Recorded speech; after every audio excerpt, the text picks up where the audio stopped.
Tuberculosis, or TB as it's commonly called, is a contagious infection. It affects the lungs and can lead to death. Once, this bacterial infection was the leading cause of death globally. Thankfully, with immunization, the infection rate has lowered dramatically. However, if we are not careful, TB can return to haunt us. For this reason and more, the world is observing Tuberculosis Day. On today's show, more details on TB, plus how to ward off infections the natural way with vitamin C. Also in the half hour, the achievements of the Ministry of Foreign Affairs and Foreign Trade.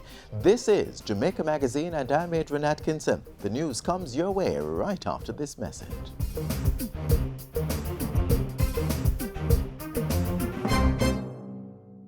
Have you been a victim of sexual assault? Have you been raped? It doesn't matter if you're a boy, girl, man or woman. There's a team of personnel willing and capable to assist you on the path to justice. The Victim Services Division. They provide support of all kinds, such as free, confidential counseling and assistance to attend court. You may not forget the ordeal, but the healing process will be easier. In any 1 year, more than 10,000 people get assistance. Don't hang your head in shame. Being a victim of a sex crime is not your fault. Contact the Victim Services Division. They're based at 47E Old Hope Road, Kingston 5.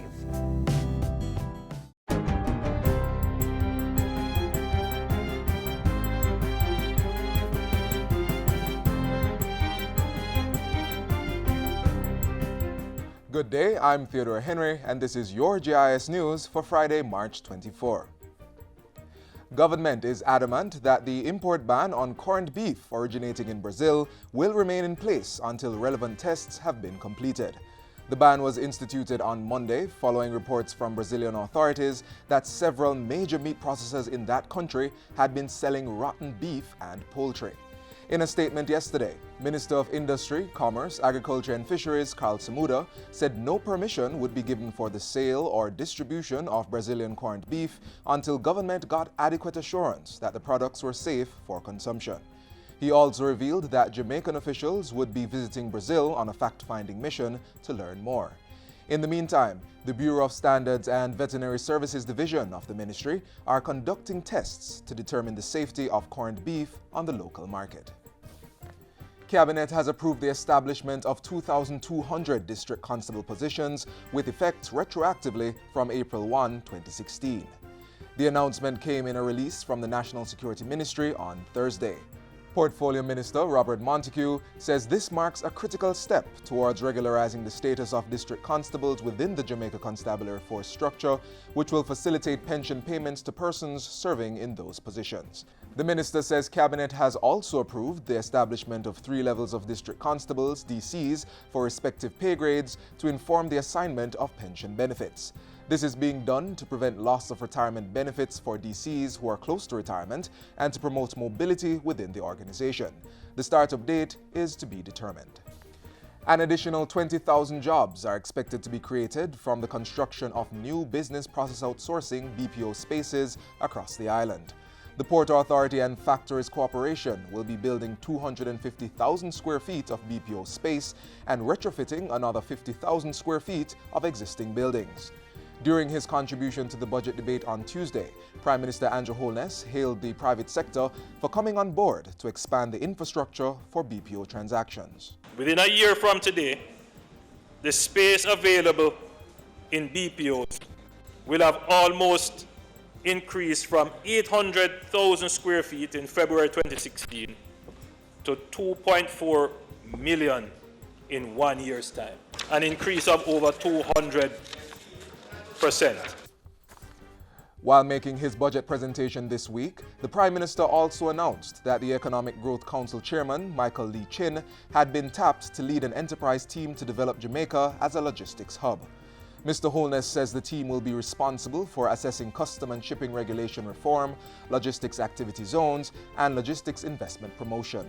The enterprise team will also look to integrate the efforts of all the relevant project units, statutory agencies, ministries, and public bodies into a coherent, unified project team capable of advancing the objectives more quickly and equipped to interface more effectively with the international market and local investors. In the meantime, Prime Minister Holness says close to 4,000 hectares of land have been identified for immediate use in the further development of logistics operations on the island. And to accommodate increased development in logistics, the Prime Minister says a Free Zone Council has been established to oversee the enactment of new regulations which are aligned to the 2016 Special Economic Zone law. The Customs Act is being revised with a view to render it more supportive of the development of logistics operations linked to the transshipment of goods through the island and seaport. The National Identification and Registration Act 2017 was tabled in Parliament on Tuesday. The bill will establish the National Identification and Registration Authority and the National Identification Card and accommodate the operation of a databank to be called the National Civil and Identification Database. The bill's goal is to establish a system for the registration, verification, and authentication of the identity of citizens and other persons residing in Jamaica. I believe this bill is consistent with the Constitution in that it provides for the identification of citizens such that the state would be able to provide for their freedoms and security. So, Mr. Speaker, this is another bill which I would entreat to this House and ask for its speedy approval. The project is being funded by the Inter-American Development Bank, and the pilot phase of implementation is to begin in September 2018. And finally, the Island Traffic Authority, ITA, will be intensifying actions to deter drivers from operating vehicles with illegal lights. This was disclosed by ITA Director Ludlow Powell at a recent JIS think tank. The Road Traffic Act is very clear. Only emergency vehicles are supposed to have flashing lights on them. And you see flashing lights on just about every vehicle, in the headlamps everywhere. We'll be targeting those vehicles and we'll be aggressively going after them with the police as well. And that's it for JIS News today. I'm Theodore Henry. Thanks for watching.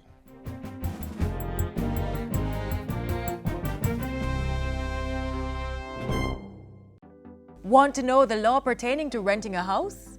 What about the procedure if you're arrested? Or what is defined as corruption? Then click on the Ministry of Justice website. It has information on every law passed in Jamaica. The House of Parliament portal also has the more recent year's pieces of legislation. The sites are easy to search and the files are downloadable. Make access to justice your business. Know your rights. Trading with international companies as a private sector member can be difficult. The Ministry of Foreign Affairs and Foreign Trade offers much assistance in this area to remove the obstacles. The minister herself tells us more in this regard. Watch this.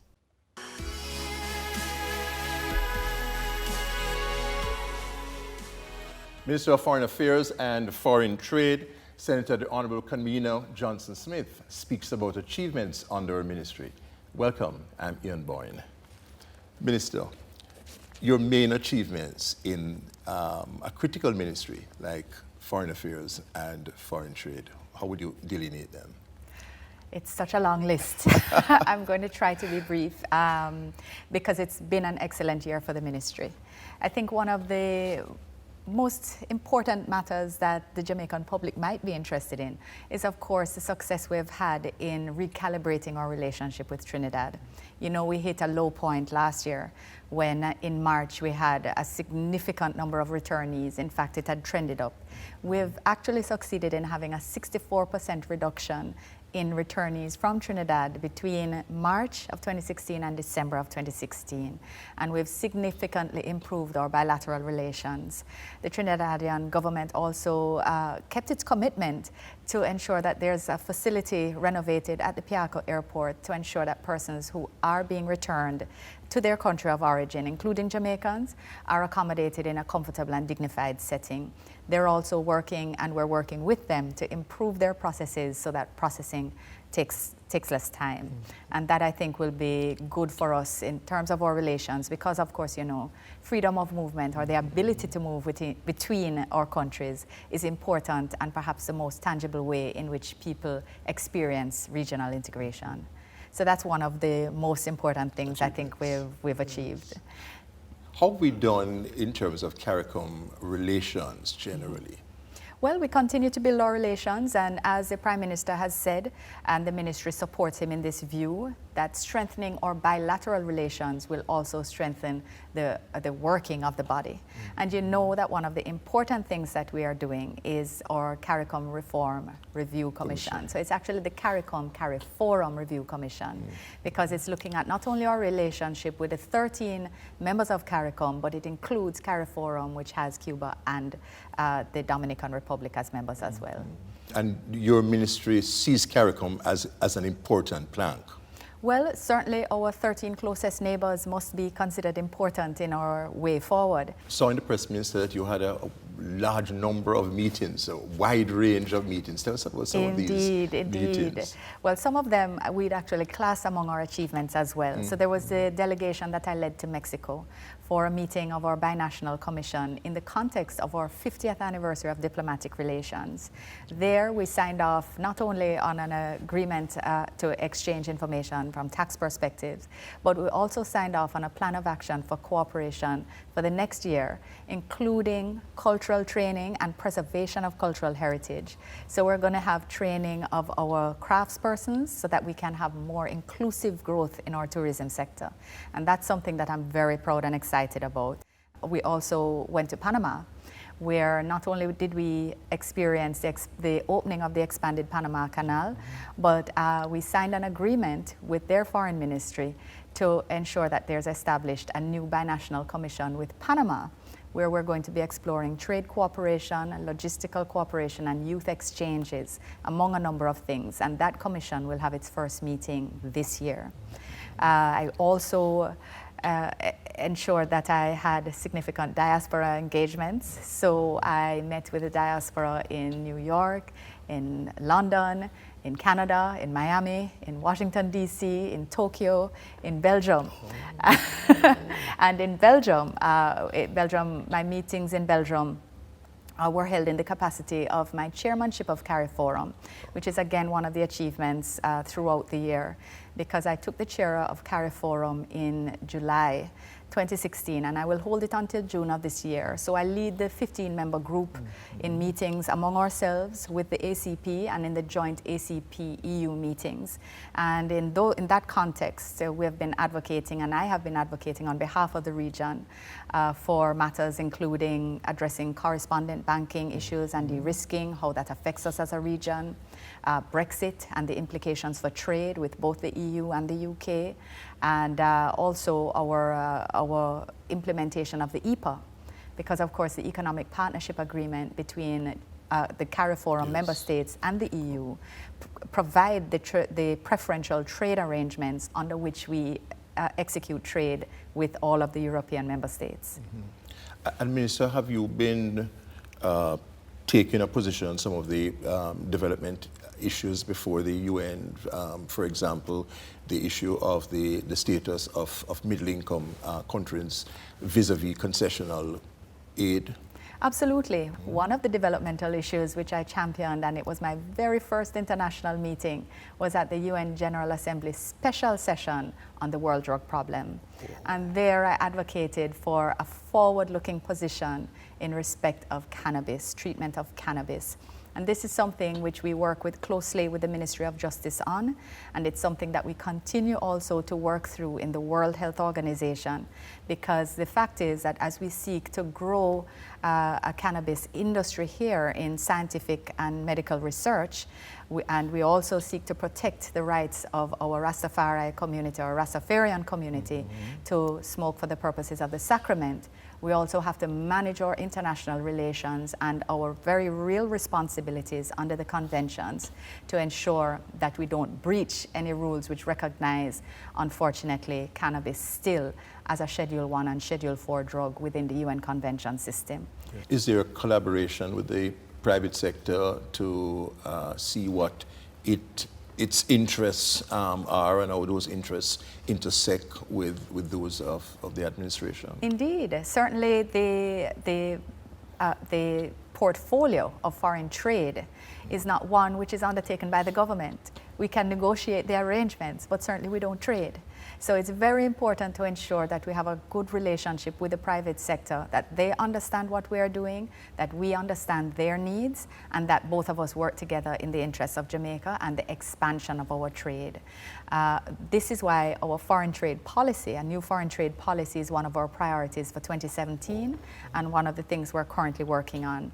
I do think that the ministry can improve how we interact with the private sector, and this is one of the things that I've charged the team with working on. Minister of Foreign Affairs and Foreign Trade, Senator the Honorable Kamina Johnson-Smith, talking about her achievements in her ministry and giving us some perspectives on her take on foreign policy.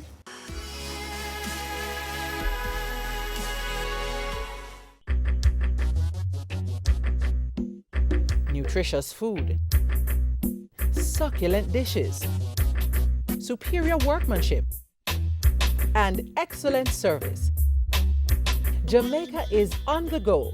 Let's grow what we eat and eat what we grow. Let's harness the indomitable spirit of our most valued resource, our people. Let's support our local businesses. After all, buying Jamaican means building Jamaica. Tuberculosis, like a bad cough, still lingers in the global society. Even locally, cases of the infection are reported each year. As such, you have to be extremely careful not to catch it. Heed caution and take a look at this next feature.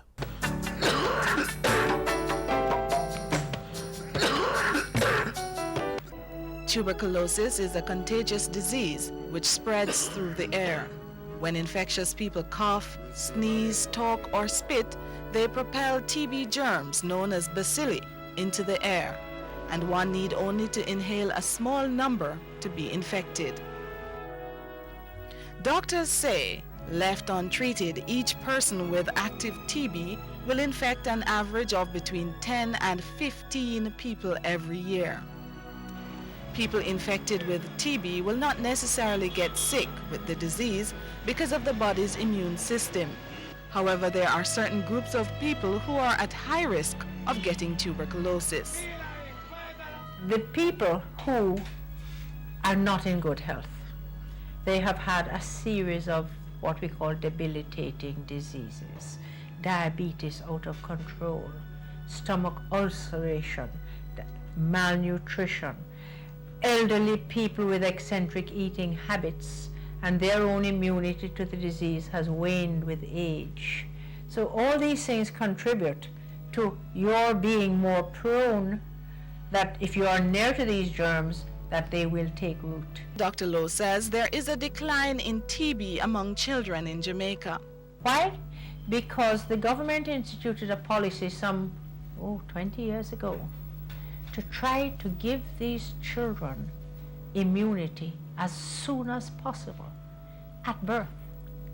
So they get the BCG vaccination at birth, because for some reason children are more susceptible.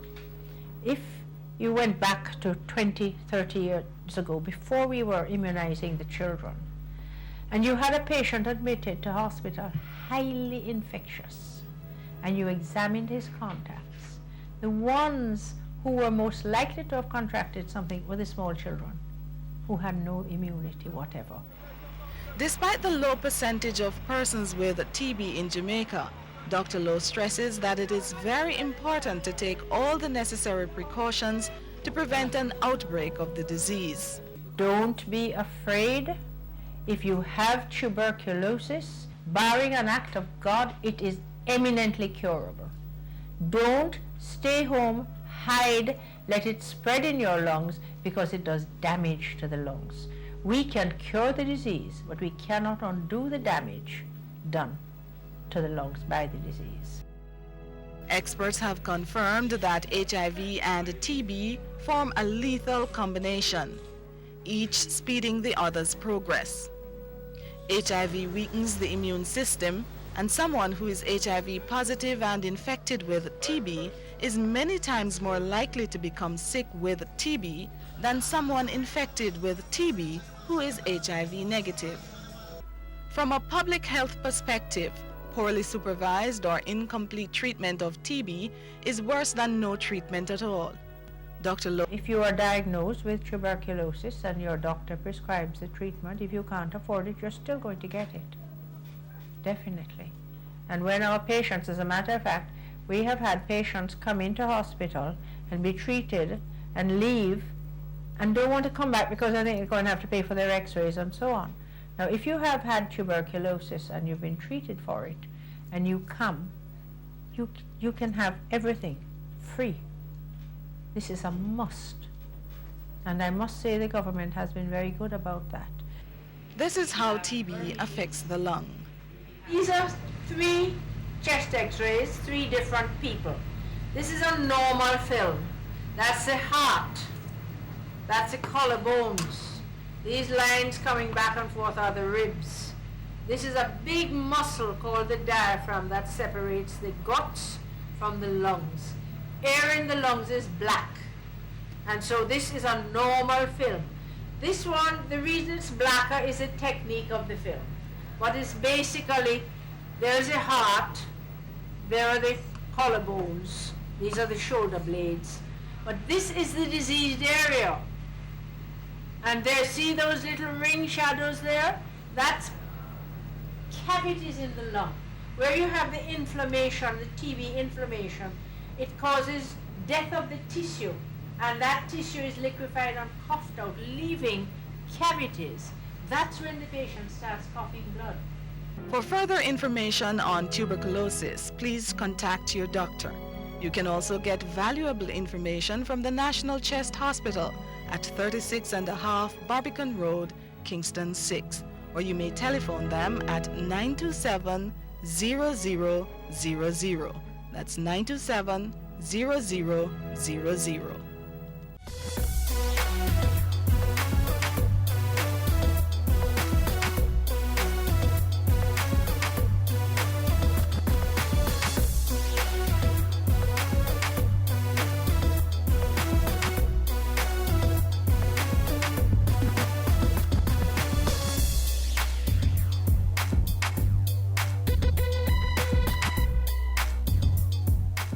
One sure way to fight off an infection is to maintain vitamin C levels in the body to boost your immune system.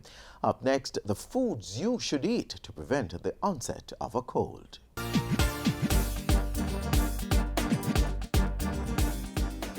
Vitamins are substances that are found in foods we eat. Our body needs them to work properly. Each vitamin has a special role to play. For example, vitamin D in milk helps us develop strong bones and teeth. Vitamin A in carrots helps us to see at night. Vitamin C in oranges helps our bodies to heal from a cut. And B vitamins in leafy green vegetables help our bodies make protein and energy. There are 2 categories of vitamins, fat-soluble and water-soluble. Fat-soluble vitamins are the ones called A, D, E, and K. When we eat foods that contain fat-soluble vitamins, the essential nutrients are stored in the fatty tissues of our bodies and our livers until our bodies need them. The water-soluble vitamins are C and B complex. These cannot be stored in our bodies and will dissolve in water before our bodies can absorb them. Any vitamin C or B that our bodies do not use pass through our systems, mostly when we urinate. So they need to be replaced regularly to ensure a fresh supply every day. But let's break it down and take a look at one of these vitamins, C. Vitamin C is often referred to as the cold-fighting vitamin. It is also known as a wonder worker because it plays an important role in building and maintaining our tissues. Doctors say it can enhance the function of the immune system and plays a role in the formation of important enzymes in the body. Vitamin C is important because it protects the body from skin diseases, respiratory infections, and cardiovascular problems. According to nutritionists, human beings cannot produce their own supply of vitamin C, so we have to obtain it through our diet. Vitamin C is found in citrus and other fruits such as oranges, limes, lemons, tangerines, grapefruit, papaya, strawberries, melons, and cantaloupes. It can also be found in vegetables like tomatoes, broccoli, green and red bell peppers, potatoes, peas, raw lettuce, and cabbage. Vitamin C can be lost easily during cooking, particularly frying, so it's recommended that people steam their vegetables to minimize loss. Vitamin C is also good for preserving the body from aches, pains, and heart disease. If we do not have enough vitamin C in our systems, it could lead to health complications. Diseases or ailments may include gum bleeding, skin discoloration, lack of energy, tooth decay, poor wound healing, easy bruising, loss of appetite, and pain in the joints. According to medical experts, there are certain groups of persons who can easily use up ascorbic acid, that is, vitamin C found in citrus and green vegetables, more rapidly than others. These are alcohol consumers, smokers, diabetics, individuals under stressful conditions or fever, and the elderly. It is important to remember that vitamin C is also a highly effective antioxidant. For additional information on vitamin C, consult your doctor or nutritionist. You can also get valuable tips from any government health institution close to you. So be health-wise.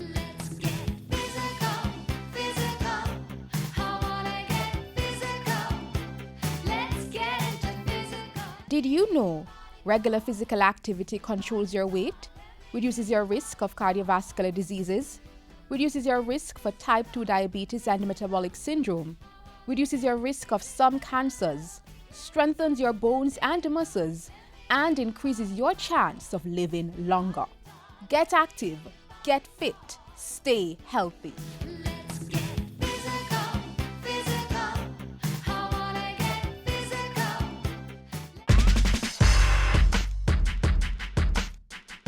World Tuberculosis Day is celebrated on March 24 each year. It is an opportunity to raise awareness about the burden of TB worldwide and the status of TB prevention and care efforts. According to the World Health Organization, the day is also an opportunity to mobilize political and social commitment for further progress in efforts to end TB. This year's theme, Unite to End TB, Leave No One Behind, places special focus on actions to address stigma, discrimination, and marginalization, as well as overcoming barriers to access care. A bit of background on TB from the WHO. In 2016, there were 10.4 million people who contracted the infection. 2015 recorded 1.8 million deaths due to the bacteria. Do remember, anyone can contract TB. The disease thrives among people living in poverty, communities, and groups that are marginalized and other vulnerable populations. Please take the necessary precautions to prevent contracting TB. Remember, let's make Jamaica the place of choice to live, work, raise families, and do business.